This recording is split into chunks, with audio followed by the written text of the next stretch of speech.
Good morning, afternoon, and evening. Happy Monday, post-holiday in the U.S. for our U.S. folks who are up bright and early on this Monday morning. I see BSEC complaining in chat. This is too early. Rise and grind, people. Let's go. It is post-holidays. We got one more month in 2021, and then it is on to crush our goals in 22. Right? Digging it. I am so excited. Man, I was saying this in chat.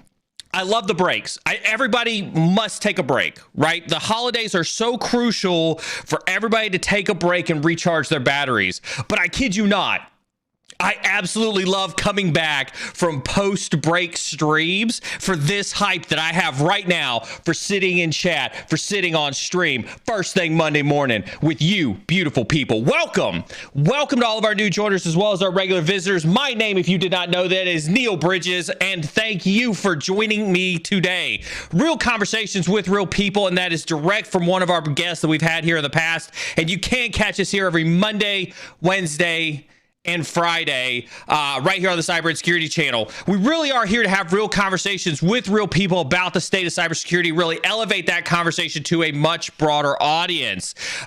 We do have a limited time this morning with our guests, so I won't go through my full intro, but really this is your time. One of the things that I love about our stream is that this is your time to connect with some of the best people that we have in our industry who are trying to make a difference and bring cybersecurity to you. Listen to me. The one thing that I won't skip over on, one thing that I won't ditch out on is to remind you that you are not out of your league on this channel. You are not out of your league. I do not care. This community does not care. Our guests do not care how many years you've been in cybersecurity. No matter your discipline, whether you're red team, whether you're blue team, whether you're risk and governance, it does not matter. We are here. We at this stream, we on the cyber and security family, this team right here is here to discuss the industry impacts of the current landscape and the art of the possible with dealing with today's cybersecurity issues. So whether you're an experienced veteran, thank you. I want to personally thank you for coming and being a part of this community and sharing your years and years of knowledge and wisdom with everybody around this community. Thank you. If you're new to the field, welcome home. We got you. This is a place for you. We love that you're here. Thank you for trusting us with your cybersecurity knowledge, right? Whether you barely know how to spell cyber or as somebody who was born in cyber, this stream, the Cyber and Security stream, is for you. And we are here for everybody to participate and learn from our community. With that in mind, we regularly try to have professionals from across the industry. This morning, I am super stoked. As you can tell, outside of my normal hype, I'm super stoked to have my guest on this morning. We'll get to his introduction here in a little bit. We do have moderators in chat. Personal thanks. Please, everybody, throw hype hands into chat for our moderator team. It's 7:30 in the morning on the East Coast for some of our moderators. We've got some of our moderators on the West Coast where it's 5:30, 4:30 in the morning. We've got a lot of our folks here from the US side that woke up early for this stream. I want to personally thank all of my moderators, each and every stream for their dedication to you, the community, right? They are there for you. So make sure you throw those hype hands up in chat for our moderator team. Real important note on moderators. Moderators get massive amounts of respect, right? Moderators are here to keep chat free of sexist, racist, misogynistic, elitist, and otherwise toxic behavior. We have a zero tolerance. Let me say that again with a little bit more oomph in my voice on this Monday morning. We have a zero tolerance for toxicity on the cyber insecurity stream, right? Whether it's here on stream, whether it's in Discord, we have a zero tolerance for that toxicity. I do trust my moderators explicitly, and their decision is final. This is a fantastic time to remind you to hit that exclamation point Discord in chat, so that you can get into our Discord channel, so that if you are put on a timeout or a ban, you can talk to a moderator. Don't appeal to me. I actually don't, I don't handle the moderator business. That's for my moderators to take care of. They are not here. This is an important note. Moderators are not here to stifle chat at all whatsoever. Period. Dot. They are here to make sure that your voices get heard, right? This kind of leads into the second important part of the stream that I always talk about, right? I'll be answering questions on stream, but you're not here to listen to me, right? You get to listen to me every week. You are here for our guest. As our special guest today will be answering a ton of questions on stream. I'm super excited to have him answering questions on stream. Your questions are incredibly important to us. And I say this every stream, but I reiterate it. They are so important every single solitary stream, and they are the prime value that comes from this stream being live. You can always watch it on YouTube, and I don't fault anybody for watching it on YouTube, but nowhere else on the internet do you get access to ask live questions to as many professionals as we have on stream together. And so I encourage, I ask, I beg, I plead, ask questions in chat. And I give this example, right? There are people who love to ask questions. Vasochi, I'm looking at you. Harash, I'm looking at you, right? That question, there might be somebody who doesn't ask that question, but might be thinking the exact same thing. And so you being brave and getting outside of your comfort zone and asking that question could help not one, not two, not 10, but thousands of people who are going to watch this video live or watch the pre-recorded one. So ask your questions. They are incredibly important. However, there is one rule for everybody to remember, right? Only ask your question once. Just once. I promise you, moderators see it, right? I promise you, we've got so many moderators in chat that see your questions. They grab your questions, they throw them into a queue, and we do our best. We do our best to get as many questions answered on our time on stream together. So with that being said, to again be respectful of time, real quick, I want to thank our veterans for their service and sacrifice. I'd also like to thank our partners in no particular order: Battleship Security, Attack IQ, Query.ai, VMware, Carbon Black, Josh Mason and the Cyber Supply Drop, and of course At Root Beverages, who I still don't have my At Root beverages, but they're awesome when they do come in stock. However, I am drinking my awesome masala chai tea in my black hat mug. At the end of the day, we do this for you, the viewers, and none of this would be possible without you. And so our biggest thanks goes out to all of you. We have been and we will continue to deliver you content as long as we can, and any and all proceeds earned on this stream go directly to continue to improve the quality of the content and the giveaway. One of the things that I'm super excited about with today's stream, and I want to give a huge thank before Ben comes on stream, before I introduce Ben next, I want to give a huge thanks to Ben and the TryHackMe team. They have provided us, for today's stream, they have provided us four 12-month voucher codes for the TryHackMe platform. They have provided us with a 24-month voucher code as well. Both of those that we're going to give away today. So we're going to be giving away basically 5 winners are going to be picked today. 4 for 12-month voucher codes and 1 for 24-month voucher code. They've also provided us some swag vouchers, which we'll give away on future streams. But I want to thank Ben for that before we bring him on stream. All right. With that being said, I love it. I'm super excited. I'm super excited to have everybody here. Okay, good. Just make sure I didn't miss anything in chat. All right, cool. Also, oh, cool. I got my person in my ear here. Awesome, fantastic. You ready for this? All right, put your hype hands together for Ben Spring. Ben is the CEO and co-founder of the online training education platform TryHackMe. Ben, obviously, we're huge fans of the TryHackMe platform. We think it's one of the best places for folks to kind of start their journey in cybersecurity with a lot of the stuff that you got going on the TryHackMe platform. Thank you so very much on behalf of my team, my moderators, my community for joining us this morning. The floor is yours, sir. Would you like to introduce yourself and tell the audience a little bit about who you are? Yeah, and thanks for having me on, Neil. Really appreciate it. So I'm Ben Spring. I'm one of the co-founders of TryHackMe. Graduated from the University of Portsmouth with a degree in computer science. Did a couple of months out of uni before deciding to do TryHackMe full-time. So I've been doing it for about a year and a half now, full-time, but it was started in 2018, so it's been going for almost 3 years now. Let's talk really quick, right, Ben, about you starting TryHackMe. Can you kind of walk us through, because you haven't been in the industry that long, and we'll get into that kind of conversation here in a little bit, but walk us through what it's like, you know, to start a company that young in your career. Yeah, it's a good question. So it came with its challenges. There's like two separate things. There's like, creating something, like coding something, and then there's actually like, the entrepreneurial bit where you actually have to run the company, and you have to like think about the business bit, actually make money to, keep the, the servers running and stuff. But yeah, there was a lot of thought that went into it. And I think that the thing that was great for us at the beginning was that there wasn't that much commitment. So we didn't have a family to feed. We were just, Shu and I who started it. We were just students at the time. So if it went, really wrong, then we could just sort of close it down and sort of see where we go from there. So it was very little risk. Was there let's kind of talk through that, right? Because one of the things that one of the things that we love to do here on the stream is we love to put people in the hot seat, right, and ask the difficult questions, right? So I'm going to jump right in. I usually give people a little bit of buffer to get used to these hot seat questions before I jump into it, but you seem pretty seasoned, and it's early in the morning, and I feel a little spicy early in the morning, right? You spent some time at university. If you look at your LinkedIn, profile, you only spent about 4 months doing pen testing for a company for a little while. What made you think that this was a good idea? Another good question. So like, just to give you a bit more background about me. So I did a year of industry with a sort of government entity.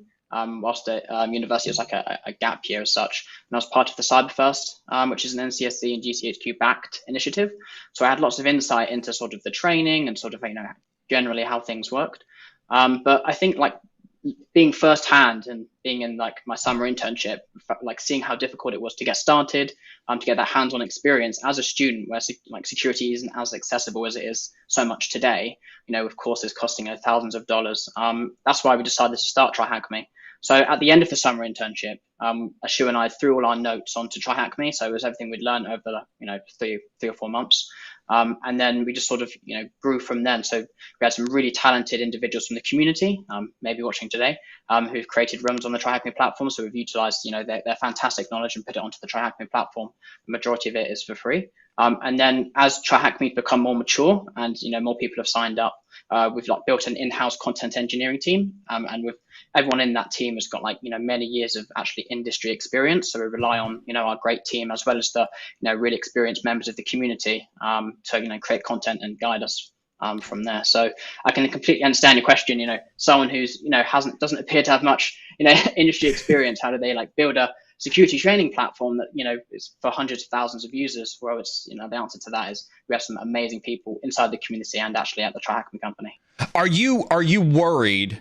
Right, because obviously you have a passion for this stuff as well, right? You saw a gap in the industry. You realized that there was a need for, as you put it, accessible hands-on training for folks across the globe. Are you worried that as you become more and more focused on the entrepreneurial and the business side, that you'll distance yourself, or that you won't stay as fresh on your hands-on acumen as maybe you once were when you were at university? So is that in terms of like how hands-on I am as a person, or how we develop content? Both. Yeah, both. I mean, let's do both. Yeah. So like, there's like not enough time in the day. I think that I think you can appreciate that now. I know how busy you are. So I'd love to be like more hands-on, and I'd love to get some of those certifications in the industry. But I think like for the moment, I'm just really focused on me and sort of Ashu, really focused on like building out the TryHackMe company and making that really fantastic content. And we're going through. I mean, we've been around for like, a couple of years now. So we really care about like the content that's being produced. And in all of our labs, we have like hands-on material. So whether that be like a network or a vulnerable machine or some static site, we're trying to make learning fun. And even things like the OSI model. I mean, like, how boring is that to learn? Try to include like some fun. But no one knows about those 7 layers, So we have like, just fun games and fun aspects to, to TryHackMe to make learning more interactive and fun. But to answer your question more directly, I'd love to, get more hands-on and, play with the latest sort of, CVs. But I also really enjoy like, building something that caters to like hundreds of thousands of people. So that guidance and that content development internally is something I'm really passionate about. Nice. You mentioned busyness, right? You mentioned how it was to try to balance out, your desire for learning versus running the business. One of the questions we get asked frequently with professionals like yourself, other professionals that we have on the stream is, how do you manage that balance between all the things it is that you've got going on. So do you have like a particular time management? Do you have a particular way that you struggle with, taking care of the business versus taking care of your personal studies versus having personal time for yourself? Can you kind of walk through that a little bit? Yeah, sure. In the beginning, it was really difficult because we were managing, like Ashu and myself were managing. It was a two-person team. So again, to give you a bit of insight, a year ago, we only had one person officially at TryHackMe, and that was someone called Sam, who does all our Blue Team content engineering. Wow. So it was Ashu and I that did everything. I'll tell you like a short story. So Yeah. when we're at university, we'd sort of in the evenings, we'd work on TryHackMe, and then in the mornings or early afternoons, we'd like go to university. And there was one particular occasion where the OpenVPN servers on TryHackMe just broke. So Ashu and I were up to like 4 a.m. trying to fix these servers on multiple days. Finally found like a proper fix for it, and then like a few hours later, had a few hours sleep, then went straight back into university lectures. So it was a grind at the beginning, definitely, and it's still definitely a grind now. But I think like as we're starting to create TryHackMe, it's becoming a little bit easier. But in terms of like personal time management, it doesn't feel like work ever. I enjoy it so much that I think it's different for different people, but because I don't really see TryHackMe as a job, I love every part of it. So for me, working in the evenings or weekends, it doesn't really feel like I'm working per se. That's an important distinction, right? Because one of the things that we talk about very, very frequently on this show, right, is that passion drives you to feel like you're doing something that you're always on for. You heard me in my intro talk about taking the breaks and having the mental health, aspect of our work that we do. How do you, from a mental health perspective, disconnect yourself so that you are taking that time that you need to? I know it's easy to get into that grind, but I would argue to say that creates a very toxic mentality with younger folks who are trying to get into this industry, to think, oh, well, if the CEO from TryHackMe can be on 24/7, I can be on 24/7, and we just perpetuate this idea of burnout and mental health. I don't think that that's the case with you. So how do you kind of balance those mental health issues out when you're trying to decide what to work on and what not to work on? Yeah, again, glad you brought that up. So I suppose like I enjoy, I have a partner, so she, recommend like going out and going on walks. I'll try and make time for family. I try and have some set hours that I just like don't touch TryHackMe, and I sort of look at watch videos, or I'm sort of passionate about tennis, so go and play some tennis. I suppose that's a good example. On every Friday and Saturday, I go and play tennis. So there's like some structure to my week. I know that I can look forward to something on Friday. So I'm like, okay, I've got tennis on Saturday morning, and then got tennis again. So it gives me that forced break because it's like a proper schedule. It's like, okay, I can't miss these tennis lessons or group sessions. So it forces me to get out and do something different. I think that structure is like absolutely important. Go ahead. What were you gonna say? No, two things. I think, the break's really important because it gives you like a fresh perspective on like what you're trying to do, and especially if you're trying to constantly problem solve, which is like, I suppose, one of the roles of at TryHackMe at the moment.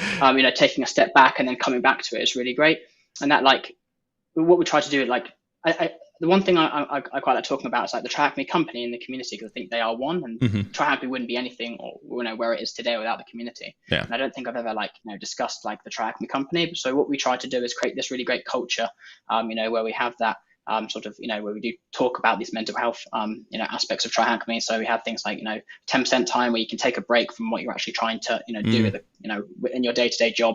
Have that personal development and growth aspect. So again, it's that taking a step back, and sort of that self perspective, and then going back to the task at hand. That's really key. Like when you talk about instilling that culture into TryHackMe as a company, how did you have any leaders or mentors that you tried to model your company behavior after, or did you just kind of like look at it and say, this is what felt right? Like walk us through kind of that thought process that said, this is how I'm going to run TryHackMe because this is how I feel, companies should be run in this day and age. Yeah. So, again, I think like I want to share the lessons that I've learned. So when creating TryHackMe, it was a huge learning curve. As I said before, there's that technical piece, and then there's also that like management, creating piece. So we definitely like spoke to a lot of people who had run companies before and sort of gave us tons and tons of advice. But it was a lot about like what type of company would I want to work at if I wasn't running the TryHackMe company. So it's more about and trying to match people's skill sets with the work they're trying to do, having that enjoyment piece, like creating the culture. So a lot of it is like taking advice and like bringing in people who have done this like, for many years, and also making our own mistakes. There's been, I'm not gonna lie, there's been, some mistakes which I look back at now and I think, oh, why did we do that? How could we have done that better? Like what? Share with folks who are listening. Let's open that Komodo up a little bit. What's a mistake that you made that you kind of had that oh shoot moment with? I think it was like company culture. So like a year ago, we were like, okay, let's just hire, people who are going to like, deliver the most value to TryHackMe and the whole entire community. So content developers, software engineers, and, sort of people just came to work, did their job, and then sort of, left. And then they came back the next day, 5 days a week. So then we started to think about like, all right, how can we like make this really great culture? Because if people are really happy with, at work, they're going to produce the best content. They're going to produce the best, best work, the best their best selves. So things like, the 10% time, we do like a hackathon, we pay for everyone's lunch, twice a week, so we can all jump on a call and be social. I really wish we'd like implemented that, and thought about the culture really like much earlier on than it did. And I think it was because we had so much going on. We were trying to think about the management piece, the productive piece, and I think that's something that we missed, and something that moving forward we really care about. Is that because you found it really hard to kind of balance out that startup mentality that's like go, go, go, go, go? You've got to go, you've got to make money, you've got to produce content, you've got to get customers, you've got to do that entrepreneurial business aspect. But at the same time, to your point, it's not just about building a company, it's about building a culture and building a community to go along with it. Is that kind of like that dynamic struggle that you struggled with in the early days? I think so, yeah. I mean, we've been incredibly fortunate. The community's like supported TryHackMe the entire way. But we're fully bootstrapped, so we never like took investment. So like, that was quite challenging at the beginning. There's not so much now as we've grown. But yeah, I think that it was like that. Come on, let's get something out. We've got like this much runway, to really do what we want to do at TryHackMe. Let's just go for it. I want to ask one question, then we'll move on to the next topic. But how important, like when you look at what it is that you're doing now with TryHackMe, when you look at the balance between technical skill set and kind of that business acumen, the people skill set, how important, or what's the split of importance between being incredibly technical versus being incredibly business mindset? How has that shifted from when you started to kind of where you are now in your mindset? So me personally, or like the people we bring in? Yeah, you personally. I don't know. Yeah, I feel like, I think like the management aspect and the business aspect, something I definitely need to improve on, and I'm still doing that now. Yeah. But the technical aspect, again, you spoke about time. If I had more time, I'd play with more. I'd get involved with more. There's some really great CTFs that run, constantly in the community. I'd love to get more involved, with that. I'd love to, be actually more involved with the community itself and participate in these great events. So yeah, the split's difficult. But I think that the thing for like TryHackMe as a company now is going to benefit, us more if my management style is, improved, or, I have more like that management skill, company creating skill, I guess. Yeah. All right. So let's kind of talk about that. Let's shift gears. Let's kind of talk about the platform a little bit, and let's kind of focus in on some of the aspects about the platform. It's only a year and a half-ish, old. How has it evolved as a platform since you and Shu first started it versus where it is right now? Oh, the development is been crazy over the last couple of years. So we started off with just like throwing on notes. There wasn't any real structure, and then we realized like where TryHackMe provides the most value to the community is like being beginner friendly. So one of the first things we did is create like a pre-security learning path, and it's like a path that teaches the fundamentals. And I think you mentioned this quite a few times on your streams, Neil, is about like you can go and sort of attack and hack something, but without understanding the fundamentals, you're not really going to get anywhere. It's really important that you understand how the web works, how the internet works before actually going and loading a tool up and firing it at something. So we wanted to make it beginner friendly and fun. That's the pre-security learning path. And that content is like being carried through forward. So everything we try to do is beginner friendly. And we also want to focus on like many different areas of cybersecurity. So like the blue team, the red team, we've got, working on some cloud stuff at the moment. So as well as making it beginner friendly and accessible, we also want to cater to lots of different areas of cyber. And that's what we're really working on at the moment.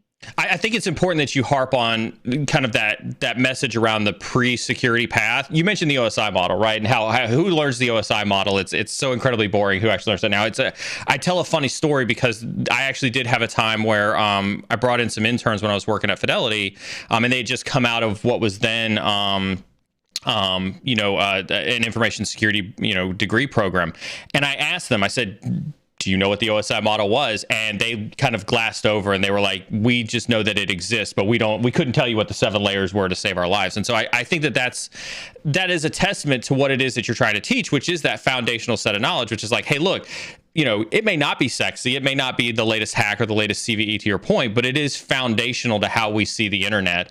Are you worried that because it's not sexy, it will not get adopted by the user base? Absolutely. Yeah. That's really funny you bring that up, because like we talk about onboarding a lot, and the onboarding experience is the most important. When a user signs up, they're going to engage with your service the most, when they're first, on the TryHackMe platform. So if we throw them into the pre-security learning path and they see this like OSI model and, they've signed up to learn cybersecurity, they often drop off. So it's about like, how do we keep them engaged whilst also teaching them those fundamentals? So, at the moment we're experimenting with pushing people to the junior, penetration testing learning path, and then saying like, okay, this is this security concept. This is really fun. This is the sexy stuff. And then, linking it to that sort of, preliminary material, like the, how does the internet work? What is the OSI model? What about from like a content delivery perspective? Can you kind of talk through how do you make something like the OSI model? And we pick on the OSI model, but this could also be applied to Blue Team, right? And I've said it numerous times on the stream, is that Blue Team is a very underrepresented, both education area as well as skill path that we see in the real world today. How do you see the challenges around making those less sexy concepts fun and engaging? Next time you're going to take a sip of water, remind me so I can ask the question longer, so you can take the sip of water while you're... No, it was me. I chose the wrong time. The question, so like it comes down to the content development process, like how, when we create content, how do we make it fun and engaging? So we have like this really great process internally where we'll plan out modules, and we've got this really great iterative approach to developing content. So it'll go through like 3 stages. It will go through like, when it's 5% complete, 50% complete, and 95% complete, they get reviewed by our team, and we always like review content together as a team. And then at the very end, it also then goes through QA. So I think that's how we like keep our content like engaging and fun, because we have so many different brains and perspectives looking at the content, saying this can be taught in this way. And I think that's a really great thing about sort of diversity, because those different perspectives looking at content is, have you thought about it from this angle? Why don't you try and include this piece in there? So I think that massive, thanks to the TryHackMe team and also the community, because when we release content onto TryHackMe, one of the fantastic things is that people, from the community will then get hands-on with the labs, and then they'll give us instant feedback, and we're, really good on, making sure that we're looking at what people are saying on the TryHackMe Discord, more specifically about, are there any problems? How do we make sure that this content is more clear?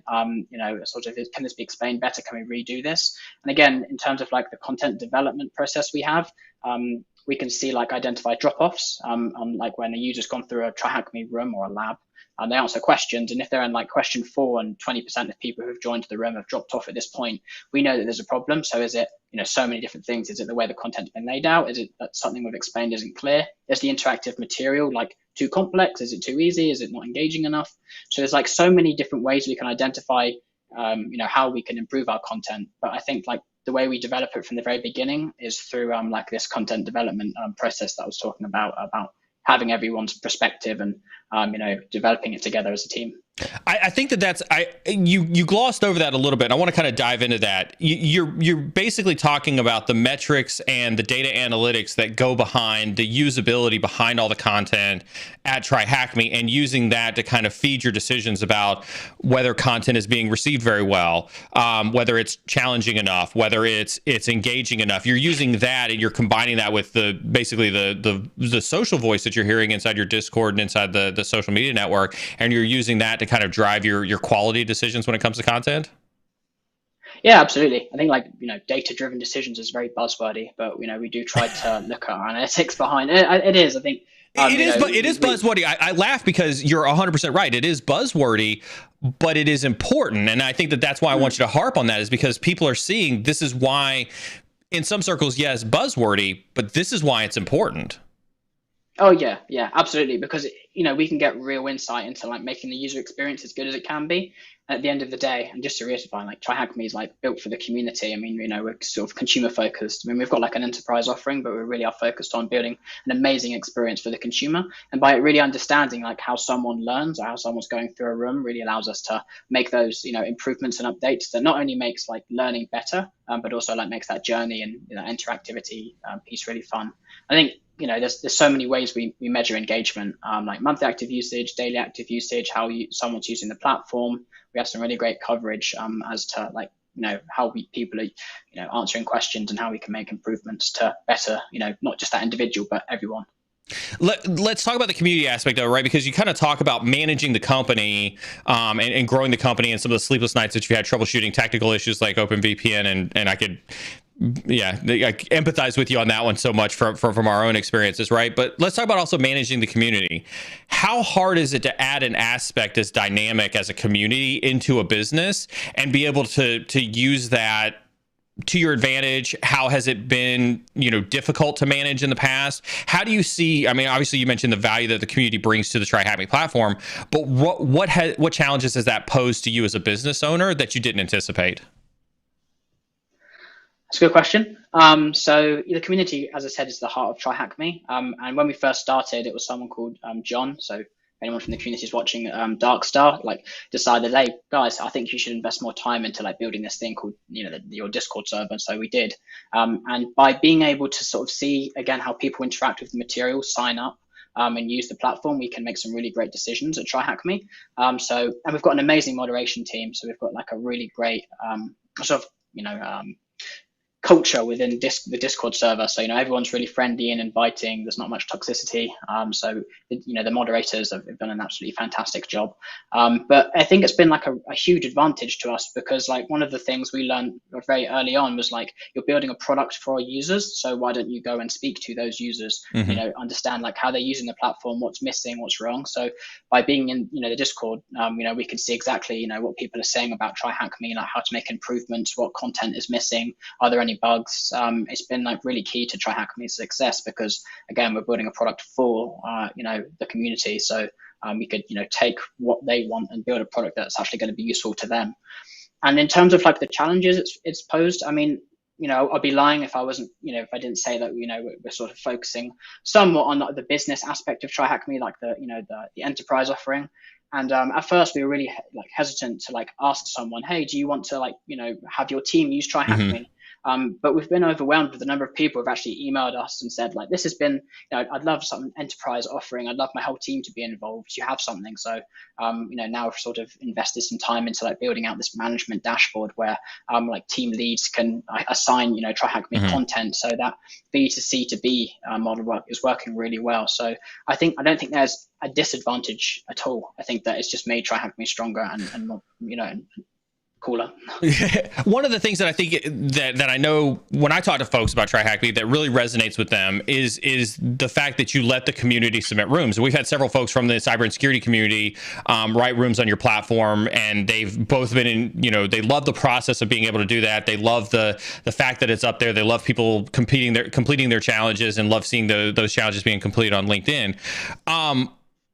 Can you talk us through that? Like, what was it like to ask the community to put so much reliance on the community to develop your lab content? What are some of the challenges that you've faced with that, and kind of how do you see that changing as you move TryHackMe forward?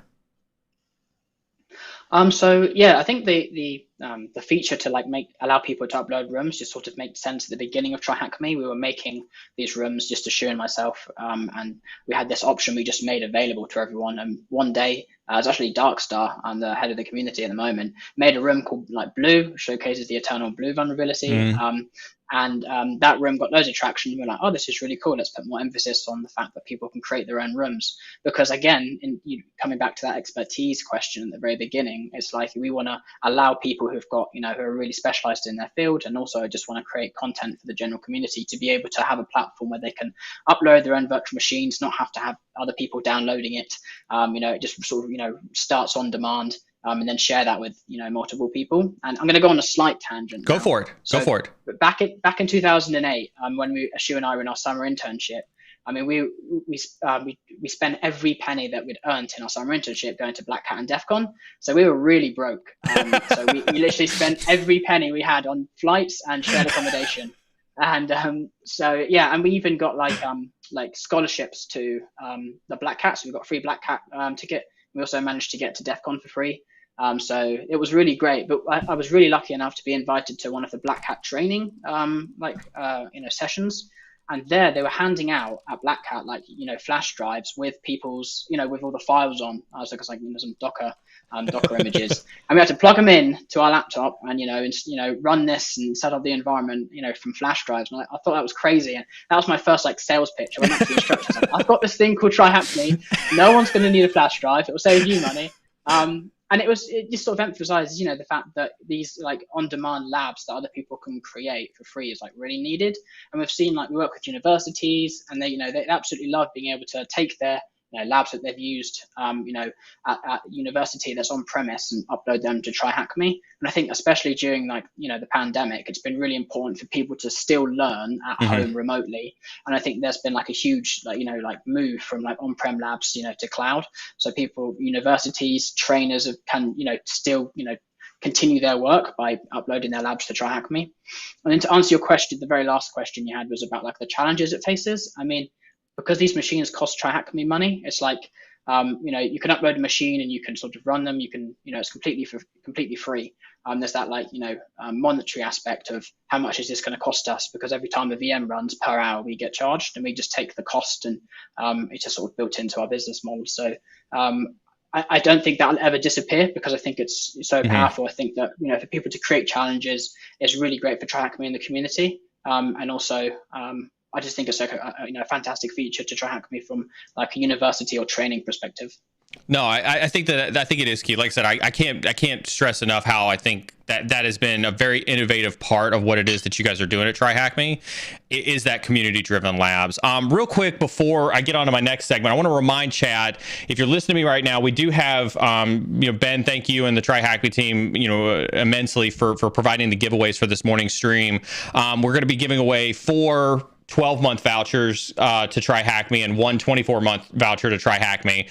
We're gonna kick that giveaway off here in a little bit. So before we do the giveaway, I want to remind everybody, if you're not in Discord, hit the ! Discord button right now. Get our link to Discord and get into Discord, because you are gonna have to message Carmen Mod in Discord.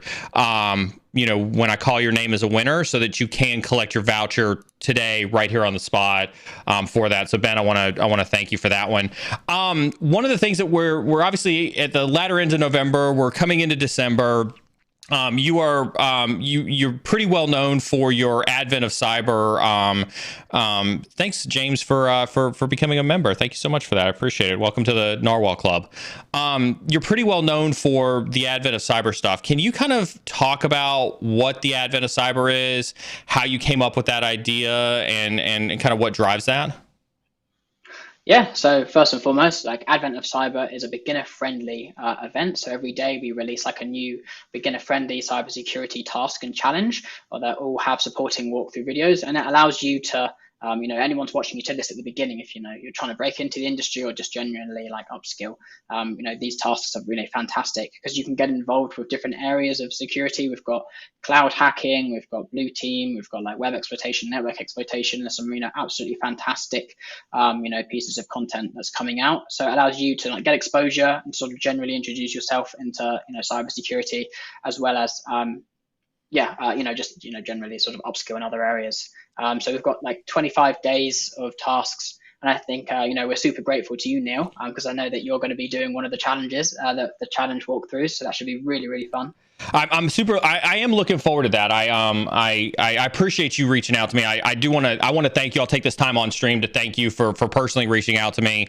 Even though we work on different sides of the pond and on different companies, I appreciate the fact that you reached out to me and asked me to participate in Advent of Cyber. It means a lot to me. And so thank you very much for that. I'm very, very excited. I think you've got me doing a cloud room and a network exploitation room, which I'm super excited for. What I think you said those were days 12 and days 16. So I'm super grateful for that. What other types of challenges? Like obviously people can go and look at the calendar to see what the types of challenges are. You mentioned TryHackMe being beginner friendly. Does these level of challenges happen before kind of that junior pen tester kind of path that you're talking about? Are they kind of happening as kind of a pre-intro to cybersecurity, or kind of where does somebody who's looking at the advent of cyber, where do they put this level of training in their overall kind of career viewpoint?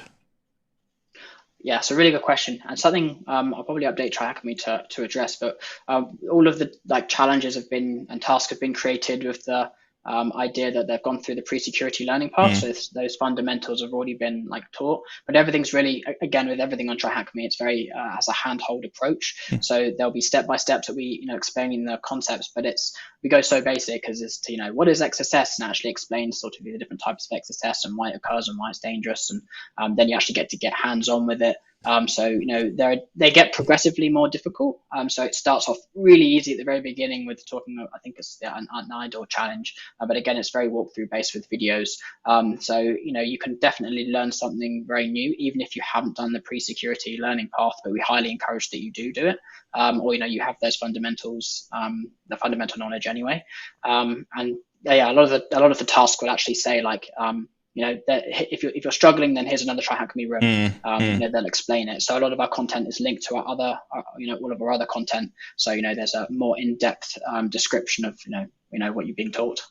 Is one of the things that I like to focus on when we talk about the free stuff, right? I've got one of my more popular shorts and TikToks out there is talking about do the free stuff first. I'm a huge fan of doing the free stuff first. There's, to your point, there's so much content that's out there now versus where there was years ago. There's no reason not to do the free stuff first. I think advent of cyber is 25 solid days of 25 different types of hacking challenges, that you can do completely and totally for free.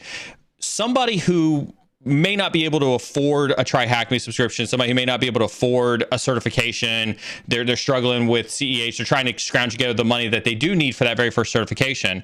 Where do they go on January 1st? What's the next free thing that they do on January 1st after they get done with Advent of Cyber? So start off with our pre-security learning path. The first 2 rooms of every single module are free. And then if you use the search functionality on the TryHackMe platform, you can search for other topics that may be, sort of subscriber only. And, there's usually another room on there that, briefly discusses the topics. But the great thing about the market at the moment is there's so many, resources online. So, you can check out, if you don't understand, the OSI model, let's just take for an example, you can sort of Google that. But a lot of the content on TryHackMe is freely available. I think that the last we looked at it was 80% of the content is free. So there's a ton of content that you can use to really get going. And, again, there are other online resources for, learning about those fundamental concepts. I know that you and I talked about this briefly. When I talk to folks, when I look at, when I do resume reviews every month, when I do LinkedIn reviews every month, one of the things I talk to folks about is putting their TryHackMe success based on you guys' leaderboard on their LinkedIn profiles, on their resumes, especially if they're beginners and starting out. You're on the front lines at TryHackMe. You get a lot of the user reviews and questionnaires and things like that come in from users. Could you kind of give us an indicator as to how successful folks who complete TryHackMe content have been in securing their careers, either with the assistance of TryHackMe or even in some cases with TryHackMe alone? Yeah. So the first thing I want to say is I think it's so cool that you do those LinkedIn, reviewing people's CVs and going through. I think that's fantastic. And then, to address your question, there's going to be a few. So I think it's day 15. We're going to have a careers task on TryHackMe. So it's going to talk more about how do you actually apply these skills in the industry? How do you actually, get your first job as a security analyst or a penetration tester? And we're also going to, link 2 new success stories. So I can't remember specifically who they are, but we're going to talk about 2 use cases where they've used TryHackMe. They've upskilled and they can, they've got that fundamental knowledge as well as that practical experience with all the hands-on labs that we provide.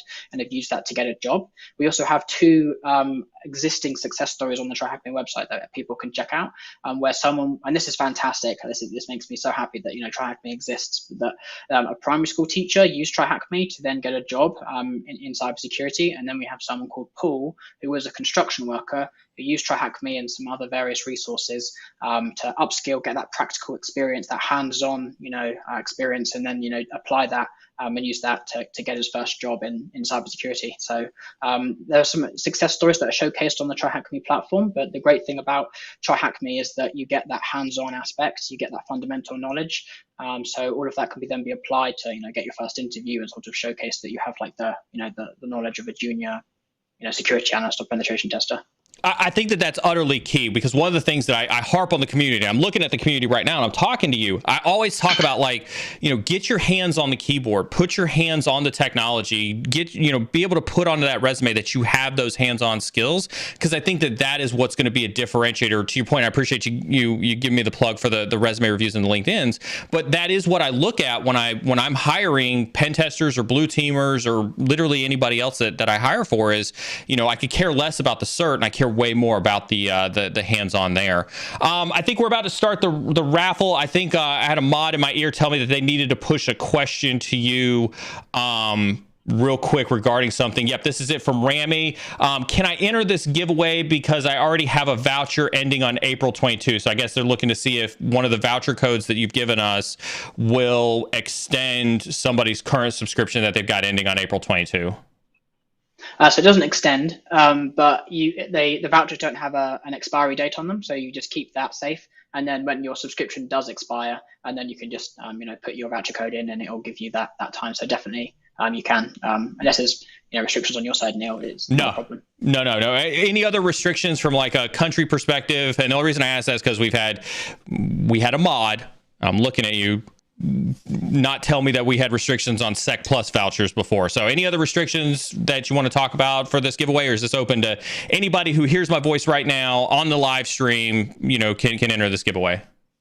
Absolutely anyone. And TryHackMe has, people from all over the world. So, no problem at all. Awesome. All right. Well, with that being said, we're going to start the giveaway for four 1 year TryHackMe vouchers. You'll see the command for Streamlabs pop up in chat when you see that happen. Only hit that exclamation point raffle once. My mods are really testy on people spamming that exclamation point raffle. With that being said, I'll ask Carmen to start pushing some questions out, and we will see what other kind of questions that we've got from chat that have been piling up.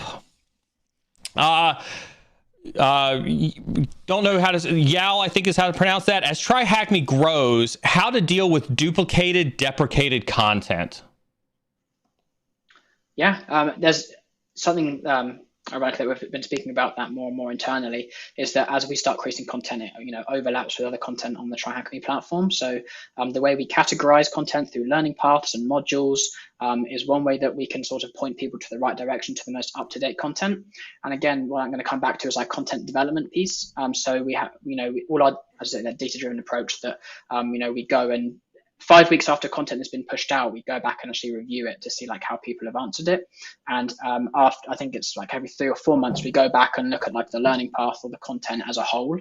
So that's when we will like either talk to content developers within the community who've uploaded rooms to like make changes to keep it up to date. There's also like, MITRE had a recent update lately. So, we go back and update content, that's sort of slightly older to bring it back and, to make sure it's, up to date and relevant. That's really important, especially from like a security perspective, and just like, knowing things in general.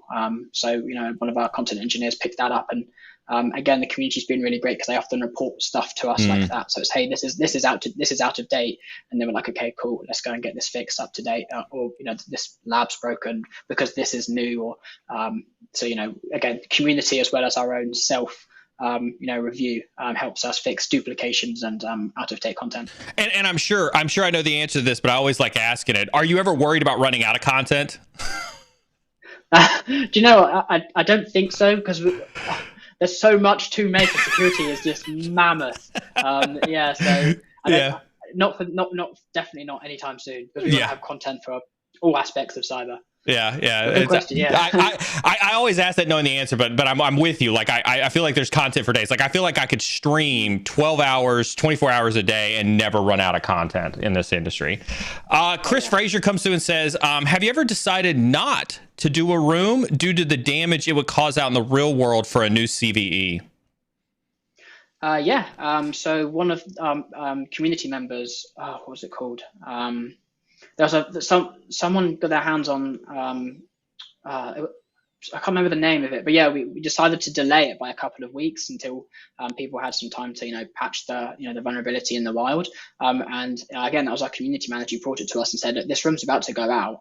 So zero. I can't remember what it was called now. It was basically. Oh, is it the print nightmare one or? No. It's somewhere on TryHackMe, but yeah, we decided to not release it because despite this 90-day disclosure rule, it been sort of released, and we could make a room on it and it had the proof of concept there, so people could sort of adapt that. So we decided to hold it back for a few more weeks to allow sort of the companies who were affected by it to make the appropriate patches. Do you just real quick before I piggyback on the next, or before I push the next question here on this one, there's an issue. I use issue very loosely, right, when we talk about issues in cybersecurity, right? But there's this conversation about whether it's ethical or unethical to release exploitation tools, let alone teach exploitation tools. Obviously, you don't subscribe to that because you created TryHackMe, but do you find yourself in a moral dilemma as you teach folks across the globe hacking? Do you wonder if your content is being used for nefarious, means? Yeah, it's always a worry. So we tried to, and it's demonstrated most recently in our junior penetration testing learning path. We've got some, information about ethics and the principles of a junior penetration tester. So that is always a worry. Yeah, definitely. Do you you don't have to answer this if you don't know, if you don't want to, but when you look at watch time or consumption of the content for the ethics stuff, is it lower than all the other fun stuff? Do people just kind of gloss over the ethics and the morality part of penetration testing? I'm not quite sure specifically about the ethics part of it, but people love badges and people love that gamification. Oh, okay, yeah. People still really love to complete it, but I'd imagine that the engagement level through those rooms may be somewhat lower than the hands-on, practical, fun hacking stuff. Yeah. California says, question, how do you keep up with current exploit proof of concepts and tool changes while updating and maintaining your current content? So again, more back over, I guess, kind of explain the quality control process of things. Yeah, good question. So again, the community is really good in saying hey, this is new, this needs updating. But also we've just released a couple new roles at TryHackMe for our content engineering team, and a big part of it is research. So we want people to sort of be able to make labs based on the latest stuff that comes out, not just to show the offensive side of it, but also to show those mitigation techniques. How can this be exploited, but how can it be found from a blue team side of things, and then how can you further mitigate that? So a mixture of things really. So we've got again a fantastic community, fantastic TryHackMe team. So people often post, again, we're really active in the community. So if something comes up, it usually gets passed along to me or Ashu or someone in the team to make those appropriate changes. Awesome. So it looks like I can't tell if Streamlabs is that far behind. On my screen, it looks like, all right, it looks like the timer is ended for the giveaway. We're going to go ahead and pick 4 winners for the 12-month TryHackMe vouchers. And again, Ben, I want to thank you so very much for providing those. When I call your name, message Carmen Mod in Discord. In Discord, you can see her in the upper right-hand corner underneath the moderator. You can see Carmen Mod. Message her. And she will provide you with your TryHackMe voucher. The first winner is David Martinez Gonzalez.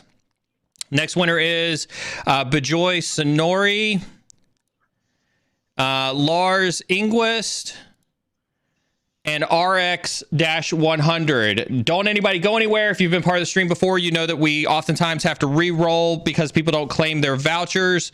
So do make sure that you don't just... It's Streamlabs. Streamlabs is taking a while. Streamlabs is behind because we got 300 people in chat right now. So Streamlabs is still spamming chat. If I called your name, message Carmen Mod in chat, or I mean in Discord, and she will get you your TryHackMe vouchers. With that being said, and then we will push another question here soon. I don't. Let's see. Let's do. You got the next question. There we go. All right. Nice. Aurora says, "How long is the competition that's starting on December 1st? Oh, and just to let you all know, I'm coming in full prepared." That's amazing. That's what we like. Yeah. That's the type of excitement that I think is awesome about these types of events or giveaways or contests or CTFs is like, let's go. I'm ready to do this. Yeah. The hype is crazy. Yeah. Going back to in terms of like the technical scale, we're looking at the moment to make sure that we can cope with the load, because I think a few years ago, maybe last year, that everyone was refreshing the page like throughout the 1st of December. So TryHackMe was sitting there chugging along. So the fact that everyone is so prepared and geared up for it is good. Is everybody on standby just in case all the servers crash on December 1st? Yeah. There's some. We've got some plans. We've got like a nice queuing system. So okay, if load is mental, then you'd be thrown into a queue and you have to wait 10 minutes until you're the first of the queue. So. Yeah, but no, definitely, it's a stressful time. While people are relaxing, having their, like eggnog and stuff, we're like stressing for 24 days. With that being said, like, this will be your first real stress test, right? Yeah. I mean, everything on TryHackMe is configured in the cloud, so we can scale on demand. There are a few bottlenecks, so we're going to address next year. But this year, I think we should be okay. Touch wood, but you never say never. But we've got something there just in case things do go haywire. So to answer the question on how long the competition is, it's 25 days. It'll go till the 25th of December. Yeah. I think from feedback we got from last year, people didn't like the fact we released a challenge on this Christmas Day. So there's just a very easy survey to fill in. It just gives us feedback, and there's some more information about how you can use TryHackMe. So it's actually 24 days in reality. Gotcha. People who are celebrating the holiday, usually want that day off. But yeah, it's over 24 days. We've got prizes. I was gonna say, can you talk a little bit about the prizes or what people get for completing the competition? Yeah, so if you complete the whole rim, you get a certificate of completion. So you can use that on your CV or just to show off on social media. But there's also like daily prizes. So every question you answer in TryHackMe, you get a raffle for that day. And then at the end of the day, we'll choose a random winner. So there's like tons and tons of prizes. We're also really lucky enough to be sponsored by CompTIA, Offensive Security, and BC Security. So they've got some really great prizes, and those will be at the very end of the month. So when everyone's gone through, again, every question you answer is a raffle. So the more questions you answer, the more raffles, tickets you have, and the more likelihood you are of winning these really great prizes. But there's, tons of stuff for everyone. Prizes, certificate of completion. It should be a really good event. And when we talk about, you mentioned CompTIA, you mentioned OffSec, you mentioned BC Security. BC Security, for those who don't know, is the folks who picked up the Empire project, and they've released Starkiller, and I'm a huge fan of Empire. That was my go-to C2 framework when it first came out. Back when the guys out on the West Coast. God, now I can't remember their name when they first were starting the development, but Empire was my go-to C2 framework for that. So you're giving training, you're doing free training with Advent of Cyber, and you're giving more training away to people who you're partnering with other training companies. And in full disclosure, I&E didn't get in touch with you in enough time, but we were a sponsor, last year of your event.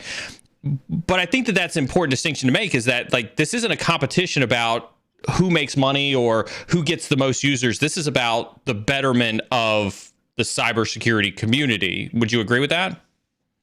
Absolutely. Yeah, we take our in terms of, I don't think there is much like competition, because I think every platform on the market has their unique point, and it's great for consumers to be able to choose what they like.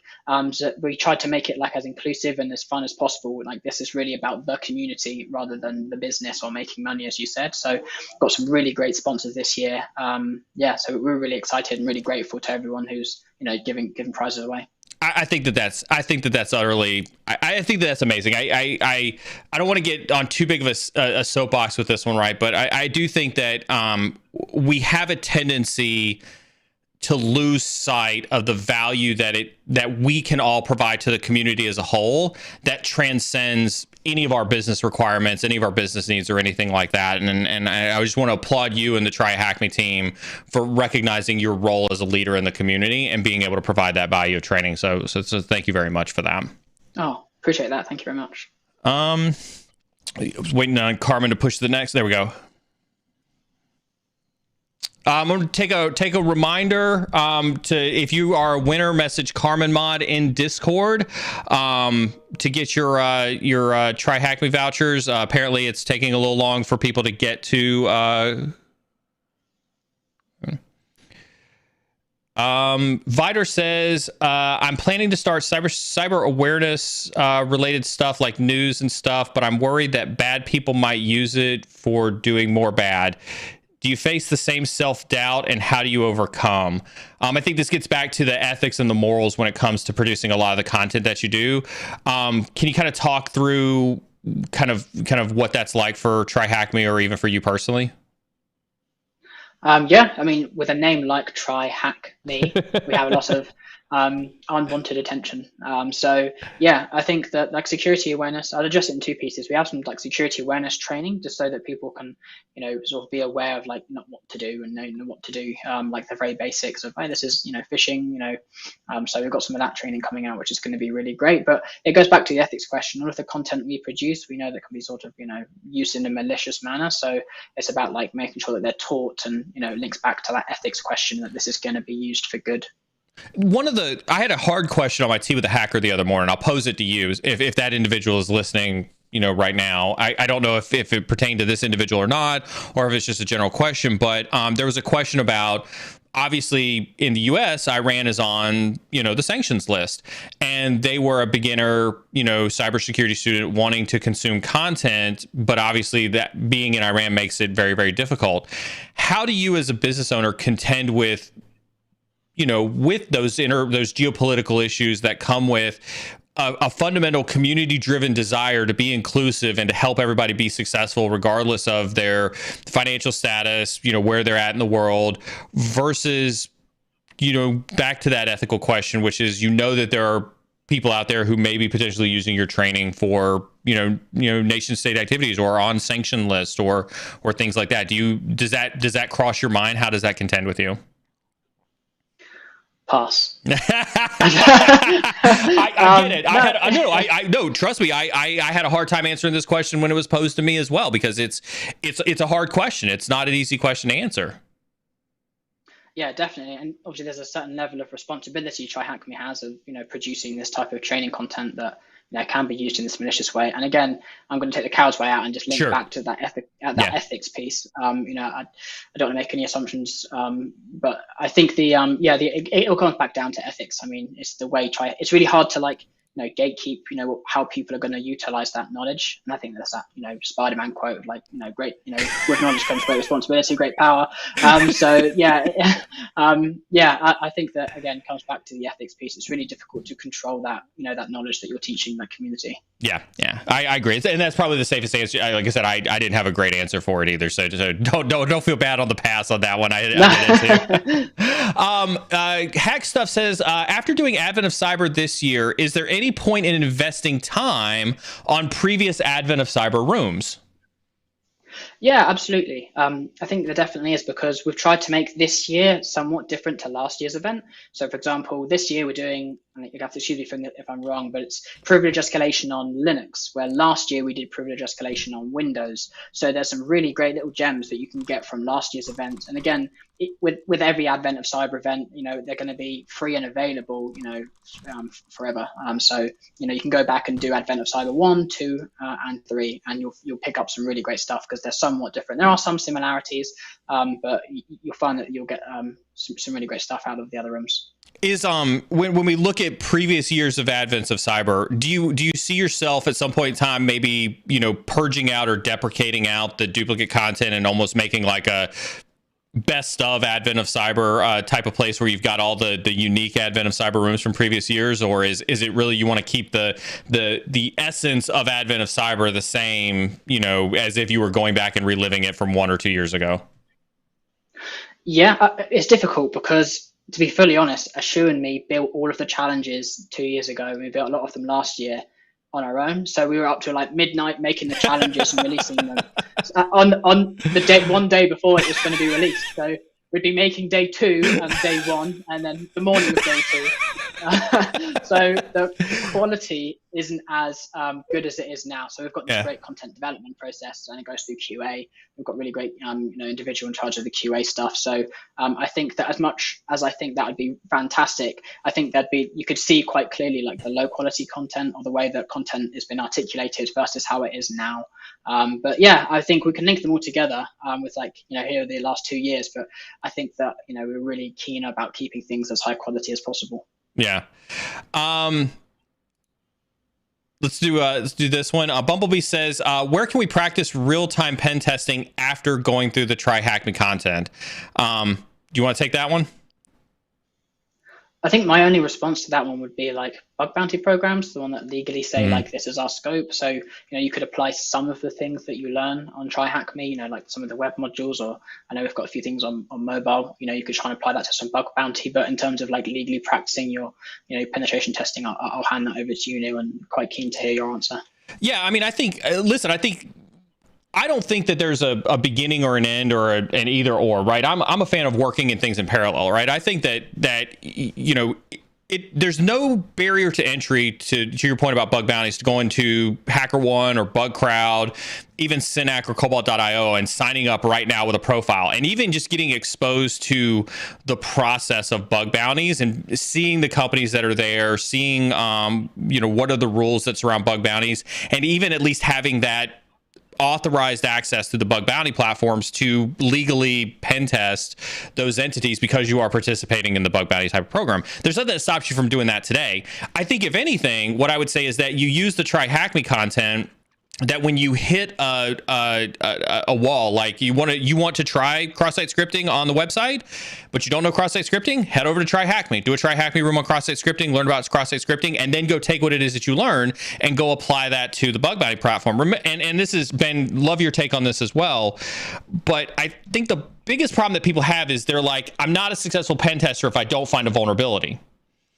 And in real world pen testing, despite what everybody would like for you to believe, there are numerous pen tests that I've been on myself where I didn't find a single exploitable vulnerability. And so I think learning the skills to do cross-site scripting, applying the skills of cross-site scripting as part of a bug bounty program, those are beneficial to your career, and the measurement isn't whether you actually find a cross-site scripting vulnerability or not. I don't know if you want to piggyback on that one or not.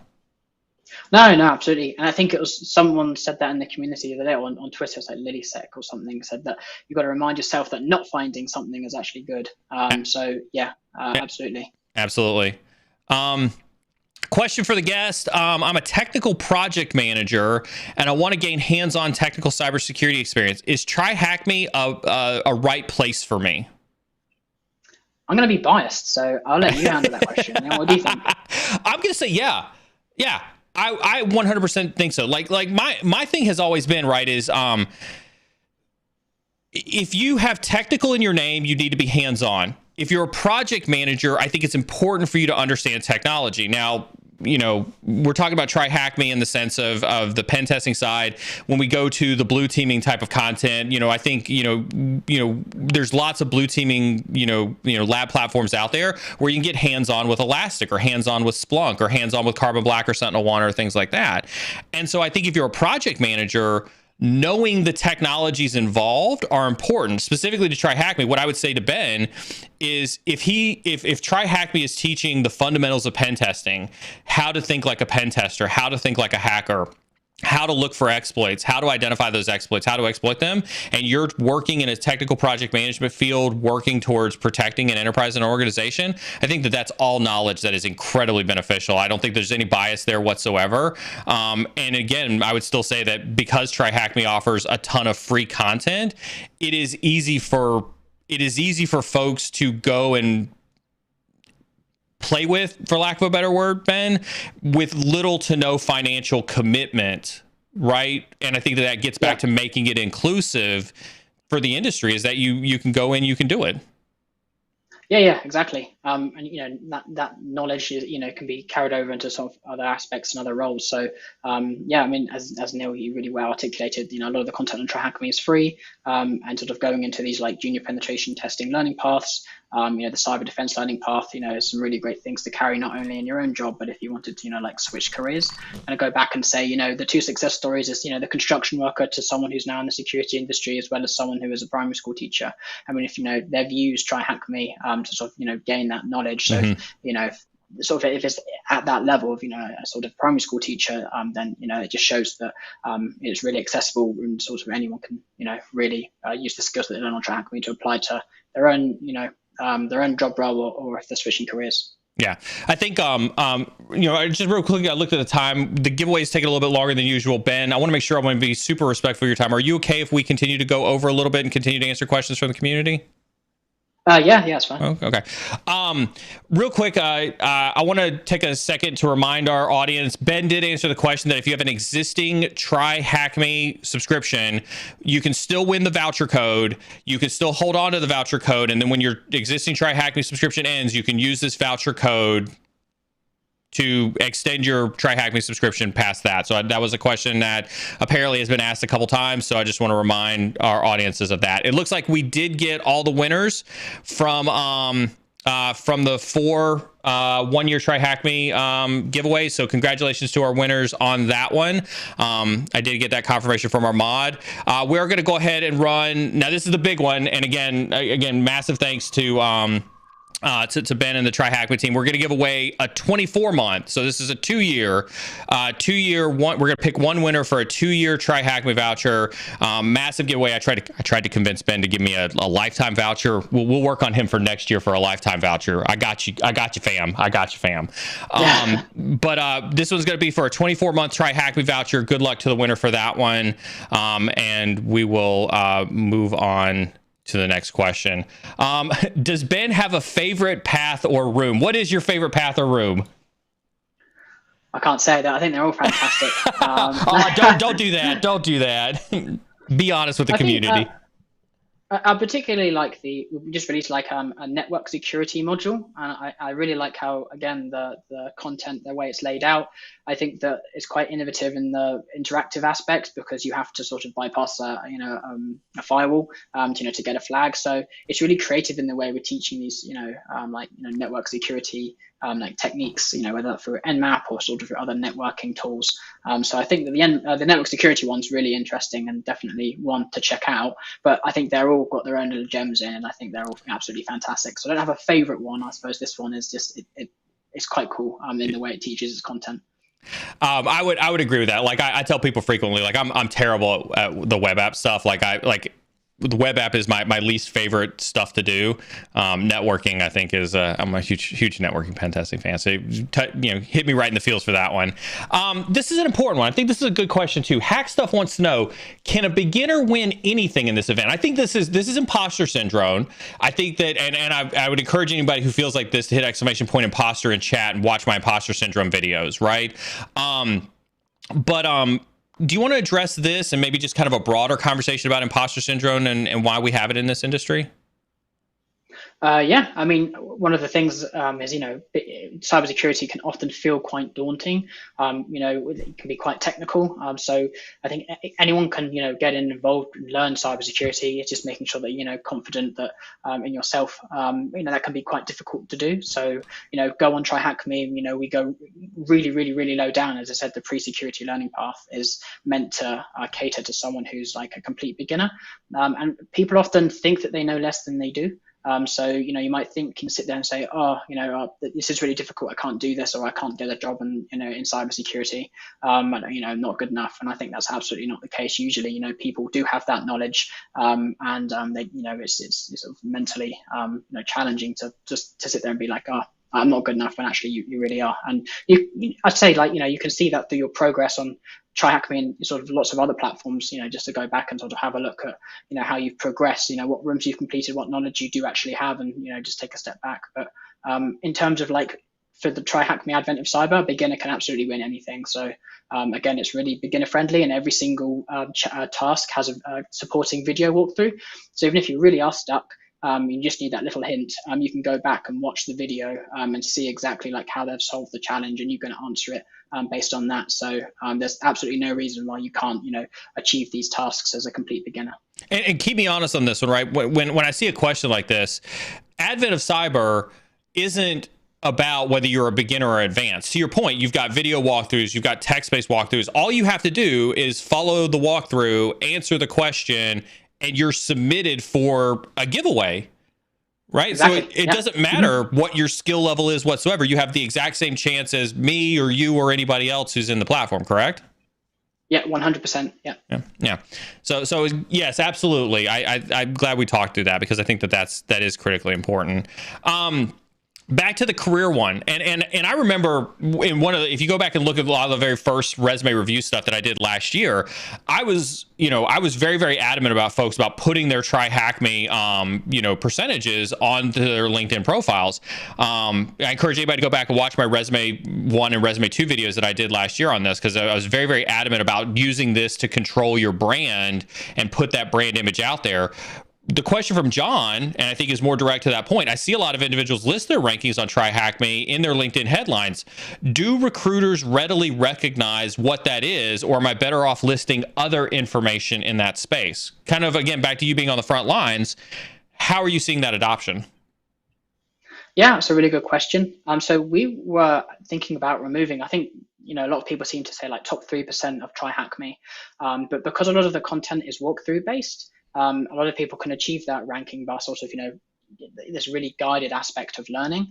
But I think that it does show, that you've gone through and you've, on TryHackMe, you've completed a lot of rooms. So you do have like somewhat of a technical ability, and I don't think it should be left off, your CV. I can't speak specifically to if recruiters, recognize it, but I think that there's no harm in including your TryHackMe rank, because again, it can sort of stem on to, what you've learned from it. Again, the TryHackMe profile sort of demonstrates the rooms you've completed, sort of the badges that you've been awarded, and those again sort of demonstrate your technical ability. How you've solved this particular challenge, or you've gone through this particular fundamentals course, and that's going to be key in sort of getting your first interview, or getting through and being whitelisted to your first job. Yeah, I think I would agree with that, right? Is that like it's a way to stand out, right? And whether recruiters understand it or not, they see TryHackMe and they see a numerical metric that's associated with that. And they don't need to necessarily understand what TryHackMe is. They just need to understand that it's got hack in the name, and you're in the top 3%, 5%, 1%, whatever the case is. And that's enough to catch their eye. And that's what you're trying to do with a recruiter on your LinkedIn profile, is to get that attention. Yeah, absolutely. And I think that, we live in from my perspective, my opinion, I think people share different opinions, that, in order to get that first interview, you need to have these really expensive certifications, and they're not always as accessible to, individuals as, I think we'd like. And I think that's just like including something like that is like, again, something you've said is making you stand out. So, you should be able to, get your first job without having to, spend thousands and thousands of dollars on a certification. I think that, TryHackMe has looked at that quite a lot, about how do we we've got like a talent pool, right, of people who have gone through TryHackMe, acquired loads and loads of great skills, but what's the next step? How can we help, those people then, go into the industry? Is it a TryHackMe cert, which probably isn't the right answer, or is it actually like trying to, utilize that knowledge and, showcase that to recruiters in order for them to get their, a role in cybersecurity?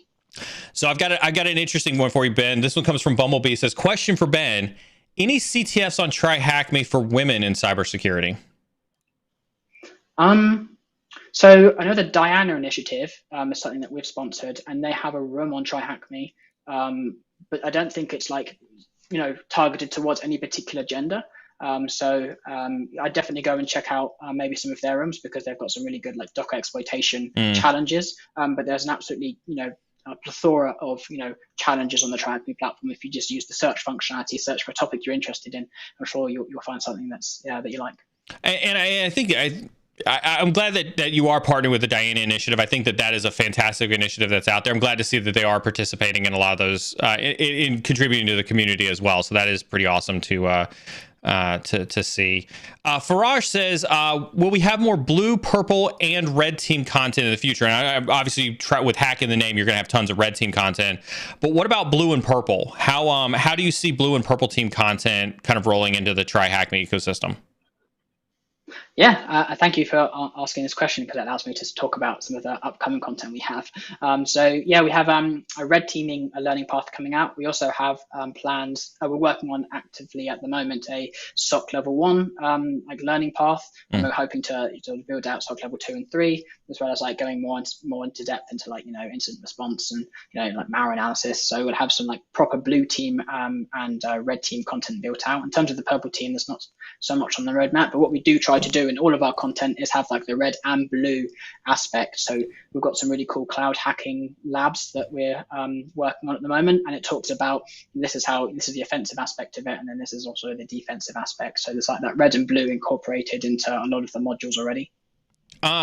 What I will say, from a purple team perspective, for those who are interested in purple team, hit an exclamation point Attack IQ, because Attack IQ does have excellent free purple teaming training. I know it's not on the TryHackMe, but if you are looking for purple teaming, one of our partners, Attack IQ, does have free purple teaming training.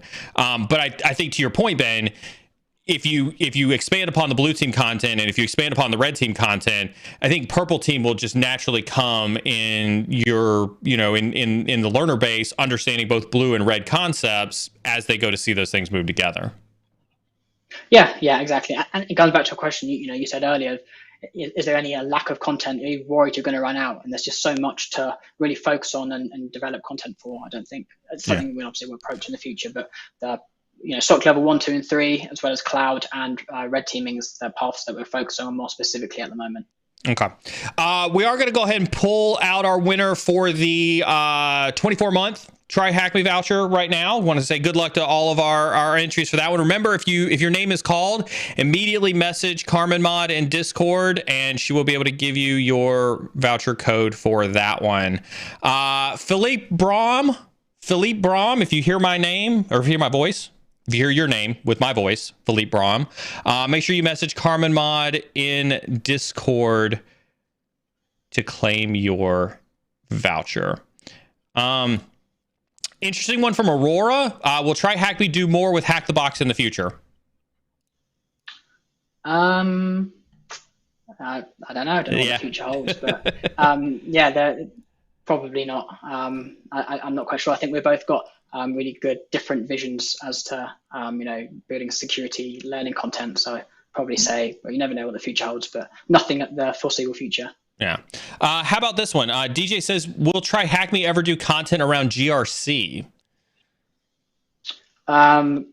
Is this the government stuff? Yeah, this is the government stuff. Yeah. So that's being included into our red team learning path at the moment. Give us a sneak preview on what a TryHackMe room around governance looks like. I'm not sure. Okay. I'm not really involved with it at the moment. That's fair. We've got the content engineering team is split up into the red and blue. So it's the red team content engineers that are building it out. So I don't have any insight at the moment into what's coming out for that. But I said stay tuned, because it will be released over the next few weeks. I ask as a generally interested party, because I want to, and Gerald Auger and I talk frequently, because he's very, very in love with GRC content. We talk extensively about what could a potential lab look like for GRC, because we understand how hard that is. There is a vast gap and a vast need for more GRC content in the industry. And so just curious, when you said that you were including in the red team, what your content teams thought that might look like, because I have no clue. I have more power to you on that one. Yeah. Again, it comes back to like, how do you make something interactive that doesn't necessarily need like a VM or a network? And again, we discuss that usually as a team. So I'm not quite sure specifically what it is, but I'd imagine it's utilizing like our static site, so like having some quiz or something which is slightly interactive to like make that subject a little bit more interesting. Yeah. Curious Spectre says, how would attending Advent of Cyber help us in breaking the mindset of companies categorizing TryHackMe and Hack the Box a game and not real hacking? I don't know if there's like a right response for this. I mean, TryHackMe, the brand, we're coming less away from like the challenge aspect and more into like the learning aspect. So all of our content is guided. That's the approach we take as opposed to sort of other labs on the market. So Advent of Cyber really is about sort of that handhold approach again. So that certificate of completion at the bottom like has a description of what you've learned. So it will say like you've learned some fundamentals of cybersecurity and some of the topics, as well as the certificate of completions for other learning paths. They sort of articulate what that path entails and what you've learned. So I think controlling like the TryHackMe brand to sort of other companies is quite difficult. We try to have a brand of being learning, beginner friendly and guided. So one of the things that I think I would kind of piggyback with that, Ben, I don't know if you agree or not, right, is the gamification is more about making sure that a learner stays interested in a topic. Right. I don't think a company, if a company sees TryHackMe, Hack the Box as a game company, then they don't understand the business model. They don't understand the value of gamification in training. Would you agree with that? Yeah. I think, the gamification piece is really, really important because, it engages the user, it keeps the learning less boring, and TryHackMe is all about the user experience. So again, I think that by, them keeping more engaged with TryHackMe benefits both of us because they're on, the TryHackMe platform. They're also learning and it's making learning fun. But I think it's how that, again, is rebranded. So if it's for like a job, I think it's the way you articulate that on your CV. So TryHackMe is like a stepping stone, but the way you take that, the knowledge you've learned and portray that to somebody else is, really up to you. It's a difficult question because again, you don't have control over how people receive the TryHackMe brand. The name TryHackMe isn't, it's descriptive in the sense that it's like, you're hacking, but it's not very much like, okay, this is guided learning content. And that's something, again, we try to articulate on the TryHackMe homepage and sort of, again, the content that, it's very learning and walkthrough based. Awesome. With that being said, I got a message from my mod that Philippe claimed their TryHackMe voucher for 24 months. Thank you so very much for being responsive on that one, Philippe. Ben, that brings us to the top of the hour. I appreciate you staying over for me and my community. And thank you very much again to you and the TryHackMe team for your time. I know you're a busy man. Thank you very much for providing the prizes and the giveaways. I want to give the floor to you and let you say one final thing to the community that's tuned in to watch you this morning, before I sign you off. Yeah, thanks for having me. And if you want to get involved with the Advent of Cyber, go to tryhackme.com/Christmas. We'll be giving away lots of a lot of free prizes, certificates of completion, and you'll also see Neil go through the cloud hacking labs on day 17. Awesome. Ben, I'm going to put you off in the green room. You and I can do a meeting a little bit later and debrief with this one, but I'm going to talk to my community for a little bit. You have a fantastic rest of your day over there in the UK. All right, team, that was awesome. Man, I cannot believe that we got Ben to come on stream. He was actually an amazing guest. I want to thank James for signing up as a new member. I'm going to butcher your name. I apologize. Arudia Patil, thank you so much for signing up as a new member. Welcome to the Narwhal Club. Make sure you take advantage of your benefits for those memberships. We have put a lot of time and effort into those tiers so that you do get those benefits. Listen, I want to thank you so much for tuning in this morning. Remember, you can catch us here every Monday, Wednesday, and Friday on the Cyber and Security stream. This was a replacement for our Monday night stream tonight, so no scheduled Monday night stream tonight because we did the interview with Ben this morning. However, do make sure you tune in on Wednesday for Old Guy Wednesday and then Friday morning for Tea with a Hacker. Please do me a favor. All of our prizes and giveaways are donated and contributed by our partners or our guests like we did today. Please make sure you go out and you support them over on socials, at them in a tweet, at them in something on LinkedIn. We love to do prizes and discounts, or as you can tell from the stream. And so please do me a favor and make sure you go out and support our partners with some social amplification. Thanks so very much for tuning in today. Hope you got a lot out of it. Looking forward to seeing you at the Advent of Cyber. I want to see those posts up on LinkedIn. Feel free to tag me in LinkedIn. Feel free to tag me on Twitter. As you get your accomplishments on Advent of Cyber, and let's see you do some awesome stuff. And listen, whether you're on the red side, whether you're on the blue side, whether you're still deciding, keep learning, and I'll see you next time.